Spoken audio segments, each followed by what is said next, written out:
10th के प्यारे विद्यार्थी ध्यान दें, यदि वास्तव में आपको क्लास 10th में 75 में से 75 अंक चाहिए तो ये पूरा पेपर आप याद कर जरूर जाइए, जिससे आपको क्लास 10th में भरपूर तैयारी के साथ अच्छे से अंक आ सके। सारे क्वेश्चन के मैंने टिक मार्क लगा दिए। यदि वास्तव में चाहिए तो ये पूरा पेपर आप याद कर जरूर जाइए, जिससे आपको अधिक से अधिक मदद मिले, है ना। निम्न में से कौन भौतिक परिवर्तन नहीं है, तो एलपीजी आपका जो है वो एक भौतिक परिवर्तन नहीं है।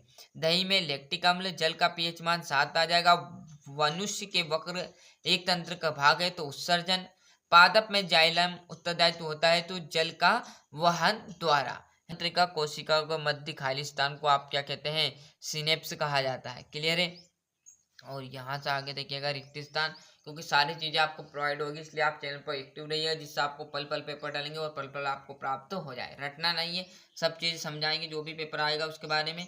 किसी रासायनिक अभिक्रिया का समीकरण के रूप में प्रतिनात्मक निरूपण कहलाता है तो रासायनिक समीकरण कहलाएगा। अम्ल एवं क्षार एक दूसरे के उदासीन करके क्या बनाते हैं, लवण बनाते हैं और एक जल, लवण और जल दोनों बनाते हैं। धात्विक ऑक्साइड प्रिय होते हैं क्षारी। वे सभी पिरकर जो सम्मिलित रूप से अनुरक्षक का कार्य करते हैं जैव प्रक्रम कहलाएंगे। हमारे शरीर में नियंत्रण एवं समन्वय का कार्य किसके द्वारा होता है, तो तंत्रिका तंतु और हार्मोन्स के कारण। किसी गोली दर्पण की फोकस दूरी उसकी वक्रता त्रिज्या की आधी होगी। सही जोड़ी देखिएगा, अब्जेरिक अम्ल जो रहेगा वो टमाटर। प्लास्टर ऑफ पेरिस किसकी है, CaSO4 और 2H2O। क्लोरोफिल आपका प्रकाश संश्लेषण के कारण होता है। न्यूरॉन की बात मैं करूँ तो आपका तंत्रिका तंत्र की इकाई। अपसारी लेंस आपका यहाँ पर 5वां है उत्तल लेंस में। और वर्ण विक्षेपण मतलब आपका जो त्रिभुजाकार पेज में जिसे हम बोलते हैं इंद्रधनुष, क्लियर, 7 रंगों वाला। ले लीजिए यहाँ से स्क्रीनशॉट। और जैसे इस पेज पर आएंगे तो आपका यहाँ पर एक वाक्य आ जाएगा, तो नेत्र के किस भाग पर वस्तु का प्रतिबिंब बनते हैं, तो रेटिना पर। दर्पण सूत्र आपको लिखना है 1/f बराबर 1/v/1/u। लेंस की क्षमता के लिए सूत्र लिखिए तो उसका मात्रक आपका SI और सूत्र आपका 1/f है। वायु की अनुपस्थिति में होने वाले शोषण को क्या कहते हैं, तो अवायवीय शोषण।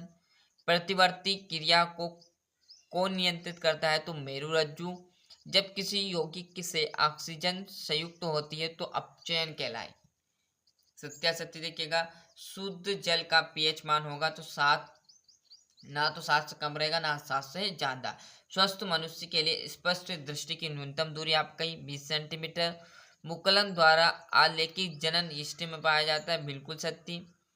भोजन नली के क्षुद्रांत में भोजन का पूर्ण पाचन होता है, सत्य।